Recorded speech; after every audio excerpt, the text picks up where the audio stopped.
Good afternoon, everybody. Happy Super Soul Sunday. Welcome to a special edition of Gratitude Sessions. And I'm just going to take a moment here to invite a few people to this particular session. So just give me a moment while I invite my lovely friends near and far. And just so you guys know what today's session is about, it's about gratitude meets the law of attraction, which I will attempt to recap yesterday's amazing seminar for those who could not attend, but you get to attend with me now. So, welcome everyone. Just invited all my special people. So, as I said, I'm going to attempt to condense and have a recapped version of yesterday's amazing seminar that I had with the most amazing group of people. And it was a breakdown of gratitude meets the law of attraction and how the two work and how they marry together and how the energies align for you to manifest your truest desires. So I guess I'll get going. So one of the things that was really prominent in yesterday's seminar, it was about how do you bring everything to manifestation, and it was what I would call the trifecta or the trilogy, if you will. And I spoke about it last week. It was how you feel, what you think, your thoughts, and what you say and do. So pretty much those three things work in alignment and total cohesion with one another to manifest your truest desires. And how they work is that everything starts with a feeling. Everything begins with a feeling, and that feeling works as a vibration and as a frequency to let the universe know. It's like, okay, I am preparing to manifest my truest desires in this state, in this process. And so once we begin to send signals up to the universe like, hey, I'm ready, I'm getting everything together, everything is working in my favor, so let's go to phase 2, which is the thought process. So once we start our vibration going, once we get the energies, the engines and the energies all revved up and going, then things start to turn into thoughts and visions, and it's more so about we are creating a painting, a picture of our thoughts, and monitoring and etching and sketching out every finite detail of this process. And once we get to a place where it's okay, this is it, this is amazing, but yet you still see something that you want to refine and add more detail to. So it hasn't quite hit the action stage yet because you still find things that you want to tweak. And that's okay. It's okay for you to go back in and tweak something and to allow you to create the best dream possible, because guess what? You deserve it. You deserve to have the best dream you can possibly create, that you can possibly paint with your imagery of the mind, and that's what it's there for. It's there for you to create and co-create with everyone else that's involved with you in this process. And so once you feel that your painting, your vision is complete, then you can kind of slowly move into the action process. And this is through thought. Not thoughts, but this is through action and with words. And when we take action and when we speak the words to bring forth our manifestations, we have to be very mindful and become very aware of the words that we speak. And these words can either propel and excel our dreams, our visions, our desires, or it can halt them, because nothing has come into full manifestation yet. And when I say words, I mean things like saying I can't or but or try. Anything that doesn't feel good to you when you say it.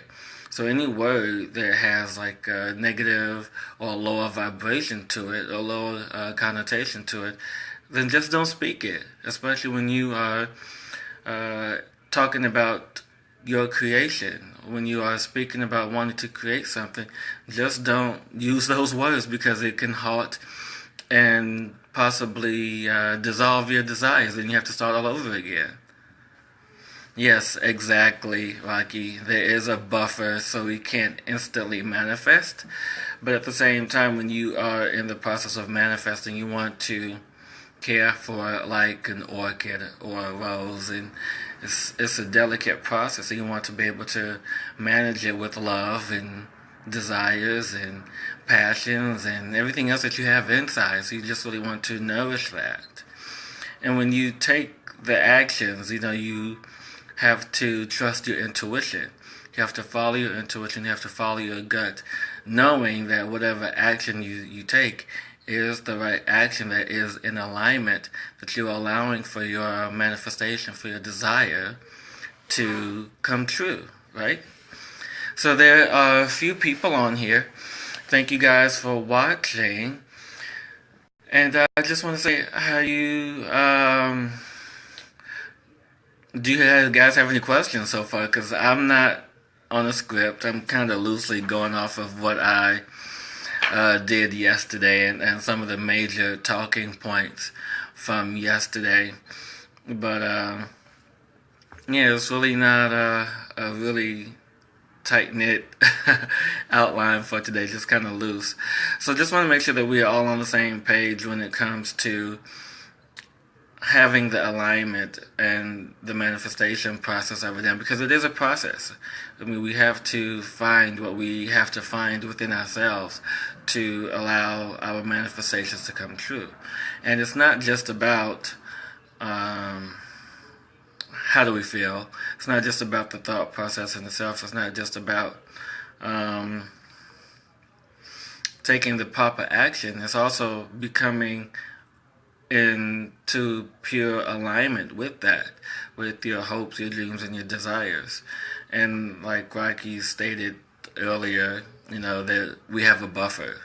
And this buffer allows for us to make sure that we are in alignment with what we want, with what we desire, with what we see. And what happens is to check and to verify and validate to see if we are in true alignment with our purpose, our dreams, our goals, and desires, is that the universe will show us, the contrasting opposite. The universe is going to show us, okay, this is what I want now. I want $1 million. I want to be a best-selling author. I want to be the best in my field or whatever it is that I do. And so the universe hears that, feels that, and sees that. And so what happens now is that the universe will show you the opposite. It will show you the contrast of that which you desire. And so just to be sure, it's like, okay, you really, really, really want this. I'm going to show you something else. Just to be sure. This is what you really want. And we go through the process of being angry, hurt, disappointed because we're being shown this contrast. But yet, you also have to be thankful for that contrast and appreciate that contrast, because it is showing you, like, okay, it's the whole range. You can be happy and satisfied with not having it all, but yet you still have the strong desire of wanting your truest passions to manifest.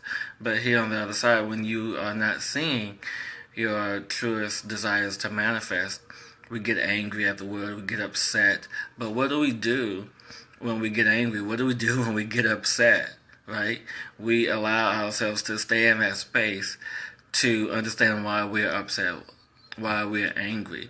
But only you can control that space that you're in. Only you can control your temperament. Only you can control your feelings, your emotions, and your desires. And how do you move past that?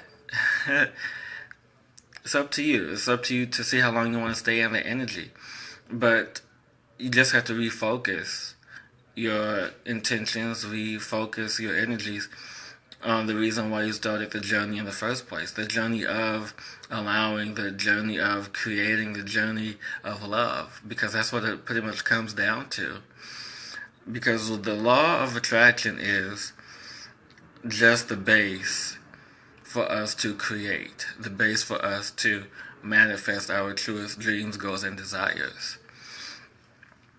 So hey Nicole, thank you for popping in. So, are there any questions, you guys? Because there's only a few people now. But, like I said, if you guys have watched my live gratitude sessions before, they're pretty interactive.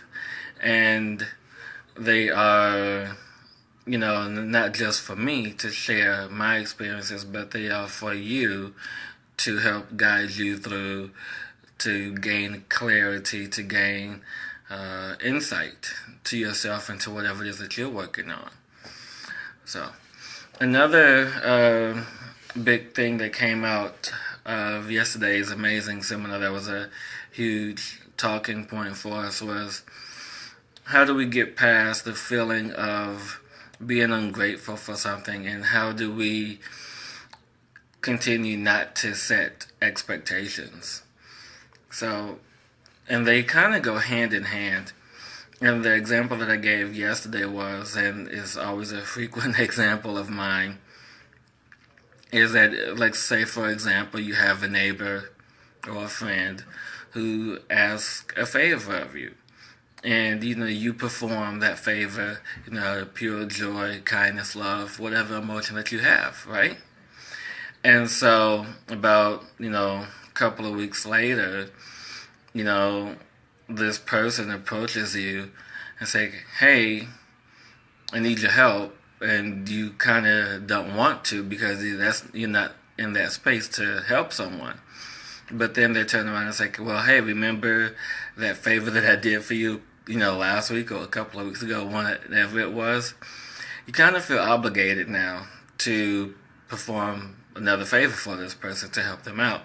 But at the same time, it's not up to you to, do a favor for someone if you're not in a space to do it, if you don't feel like you should do it. So what I explained yesterday to people was that the best way to move out of the feeling of being ungrateful is to release any expectations. Because when someone does that, they set an expectation, they put an expectation on you. And what is it that you do to move forward, to get out of this space?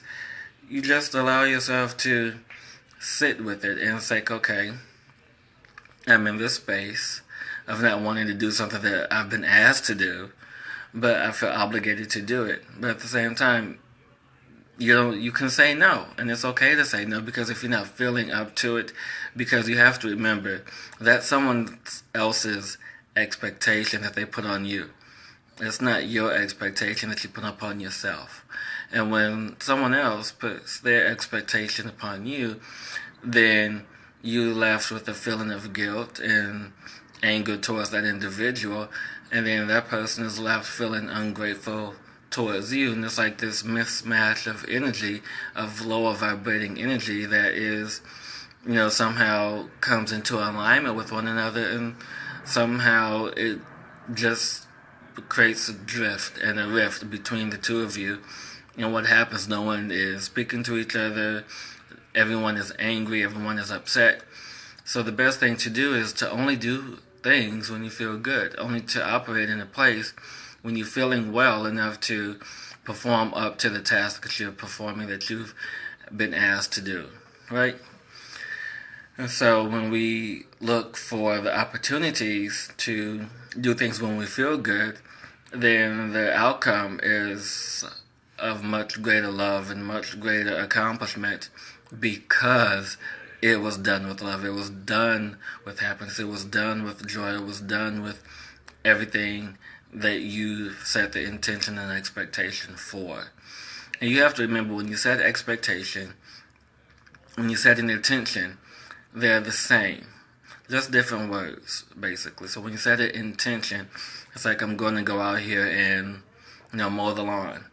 And your expectation when you mow the lawn is to be easy, fun, a chore, whatever feeling that you set behind it. So the two kind of go hand in hand when you have an expectation and intention. So whenever you perform a task or sitting with someone, you always have to make sure that you set that intention and expectation of yourself, that you won't move past any set boundaries or any intentions or expectations that you've set upon for yourself. So you guys have to be aware of the energy that you have for yourself and for others. And another huge thing, and just brought to my attention, that was said out yesterday, was that when we are in the place of setting intentions and expectations, one of my, I don't want to call them students, but one of the people in the seminar, she said, yeah, we have to protect ourselves. And I answered back saying, no, there's no protection needed. You don't have to protect yourself from anything. There's no need for protection. You just have to be mindful and be more aware of the energy that you bring to the space and the energy that you have for yourself. And once you respect that energy, the space that you're in, you create a level of respect that other people will bring to you, will give to you, because that's what you put out. So the energy that you put out there, the energy that you set forth, is the intention and the expectation that you always get. And one of my favorite quotes is from Oprah Winfrey herself. It's one, and I love it, just resonates so much, is be responsible for the energy that you bring to me.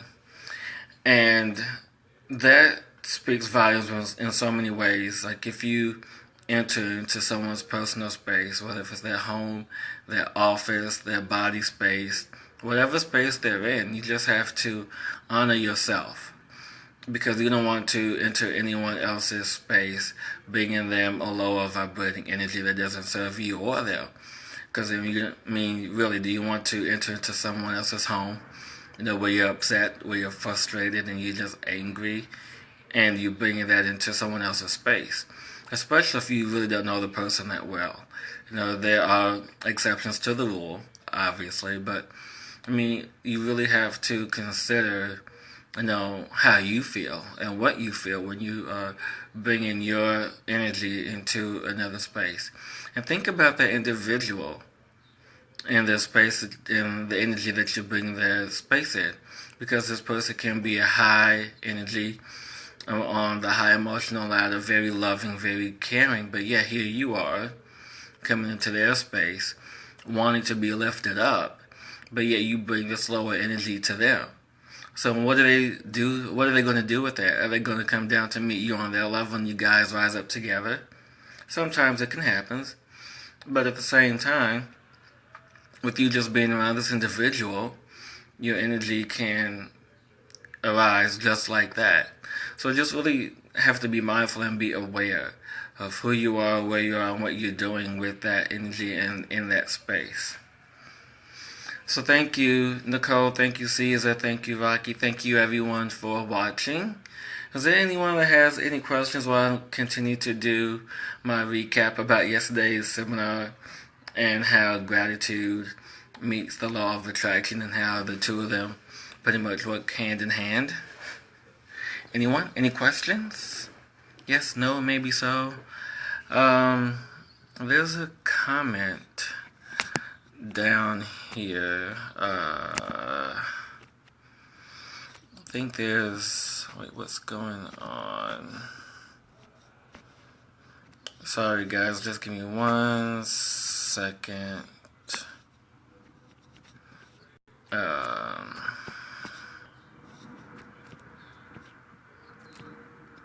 There was something weird going on, so I just had to take care of that. So, okay, that's done. Sorry about that. So now, we just have to really think about which direction we are sending our energy. We have to really consider and how our energy is focused on and where it's focused on, right? And so now, as I continue my recap from yesterday, and this, really hard to recap 4 hours in whatever time this is, whatever time we have together. And all I can say is that it was an amazing experience to where so much information came through as I am doing my best to uh, pass that information on to those who were not in attendance yesterday because, my purpose, my joy is to share knowledge and wisdom with you all as much as I can. As I go through my notes, just realigning myself with everything that we spoke about yesterday. And one of the things that came up was what I like to call my appreciation awareness exercise. And this was a beautiful exercise to where the attendees had questions. Well, I had questions prepared for them to measure their awareness throughout the day of themselves and what they do. And some of the results were very surprising to see how little, some of us are truly aware of our every day, of every moment, because every moment changes, because every second is a moment. And if there's something in that moment we don't like, guess what? The next second is another moment, and we can change that. We have the ability to change our focus, change our energy, change whatever it is that we are not feeling into, and change it to something that we can feel into to allow ourselves to be better in the next moment. Because, like I said, every second is a moment, and every moment changes infinitely changing, and that's the only constant that there is. And, some of the questions that came up, well, that I had prepared for them was, are you easily thrown off when a plan or your plan is altered? And surprisingly, that some of them who were on the spiritual path, explained to me how before, they used to get thrown off very easily, in their youth when things got thrown off and things weren't going their way. And some of the younger participants had to catch themselves because it's like, yeah, you know what, sometimes I do. And it's like, I'm getting to a point where I think it's okay for me to let it go and not to be upset. And when we get to a place of not feeling good and being upset because something that happened in our lives changed and it was altering to our sensibility, to our being, to our soul, then we just have to let it go and know that there's a new moment coming to where we can take advantage of allowing newness and change to come in, right? Another thing that came up was I found most interesting was I asked them, what is the first thing that you do when you wake up? And those who are still here, those who are watching, I want you guys to type in what it is that you do first thing when you wake up. What is the first thing that you do every day when you wake up? I mean, it's real interesting. I would love to know what's the first thing you do when you wake up every morning. And for me, like anybody else, I think it's only natural that we go to the bathroom when we wake up. Or, if I don't have to use the bathroom, then I have my big bowl of cereal and grab my phone and see what news and emails I missed, which is like, okay, kind of like a routine, almost a habit now.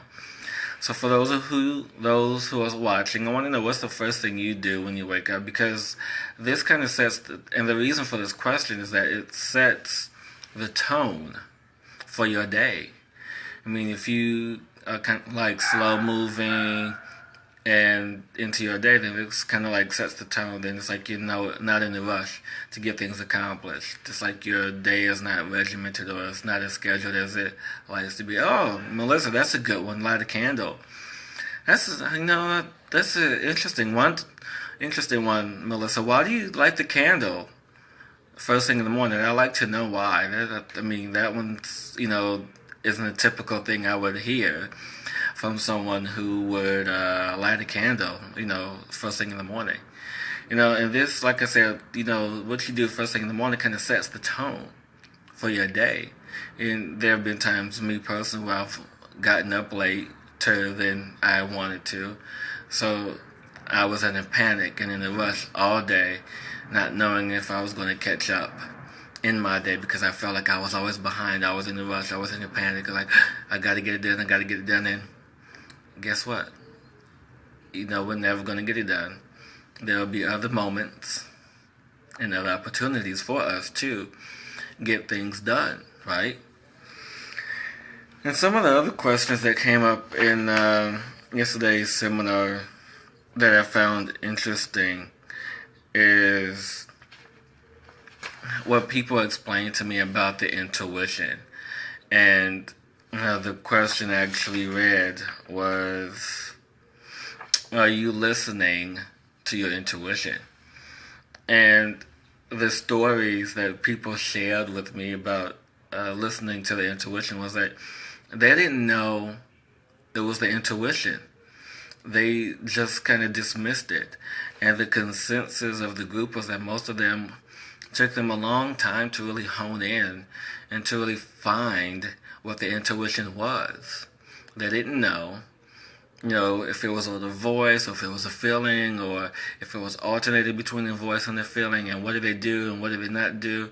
And it's interesting to know that once they found it, the intuition, they found the voice, they found the intuition, they found what it was that trigger to let them know that this was the intuition, is to develop a relationship with whatever sensation they felt or whatever voice they heard, to let them know it's like, hey, this is me, I'm talking to you, don't do this or go do that, this is going to work out better for you. So it's like, kind of like having patience and developing a relationship with yourself, with your intuition, with your voice, with your higher self, to let you know that, okay, everything's going to be alright, everything's going to be good. Right? Melissa, what do you say here? Light represents goodness and to focus on the positive. Hey, yeah, actually, yeah, that is. And you set the intention for the day with that. So that's amazing. That light represents goodness and the goodness that follows in the day. That's amazing. Because most of the time when I find myself lighting a candle, it's either one, to set a mood for meditation, or to light a candle in honor of my mom, who made her transition last year. So any time when I feel that her presence is near, or just sense her around me, I tend to light a candle in her honor, and to know that she is here, and that I honor her and respect her and love the energy that she brings to me, and all the love and support that she brings to me every day. So that's amazing, Melissa. Thank you. So, guys, if you're just popping in, the reason why I asked Melissa why she lights a candle is because I am recapping some of the major points from my seminar from yesterday, where one of the questions were, what is the first thing you do when you wake up? So if you guys are popping in and want to contribute, want to play along, you guys can definitely answer that question. It is because it really sets the mood. It really sets the tone for who you are and what your daily habit is. And when you set this mood and set the intention, when you set the expectation, things just kind of flow. And when you pay attention to that, then what is to follow will be your truest intentions, desires, and expectations. So yeah. So guys, are there any questions? Because this one might be a short one today. Yesterday was amazing. Yesterday had such great fun. And thank you, Chauncey. Yes, and hopefully we get to, if he is still doing the thing on Friday or Saturday, let me know. Because I'd definitely love to hang out, meet, and collaborate with you guys. Definitely. guys, just let me know. What are your thoughts and how you feel? What do you think your intentions on? How do you kind of set the pace for your day? Because setting the first intention of the day is big, because we set the intention, we set the mood for things to follow. And that also includes our appreciation for things to come, the things that we are waiting to manifest. Because our desire, our intentions are strongest when we are in alignment and working on the highest frequency of love, joy, and happiness. And that is the beginning stages of how we manifest. The truest desires of our life is how we feel first, followed into the thought and the vibration of the universe, followed by either the actions or the words spoken or a combination thereof. And this is important and vital to understand and to remember, that the trilogy of those three things is the base, the foundation of true manifestation. And when you appreciate that you have already, the universe recognizes that and brings you more of what you truly, truly, truly desire. So yeah. So guys, that was, I guess, pretty much it. Just to wrap up, 30-minute summary of a 4-hour seminar. So if you guys have any questions, let me know. I will be checking this feed, throughout the day and days after. So if there's any questions after watching this, feel free to let me know. But you guys can definitely check out my site, where you can see all things gratitude and even my newest book, Awaken with Gratitude, at HillisPugh.com, and that's HILLISPUGH, just like my name. You guys can find me anywhere on all social media platforms. So I look forward to connecting with you and speaking with you all. And now, you guys, enjoy the rest of your Sunday. Have an awesome day, and just remember to take moments, to find moments in your day to appreciate your love for who you are. Take moments to find and catch your awareness and see where your attention is and see where your focus is. Is it on you? Is it on something else? Is it something that you're passionate about? And take those little moments to truly understand and appreciate who you are and where you are, and knowing that you are doing your best in whatever moment you're in. So you guys have an awesome, awesome Sunday. Until next week.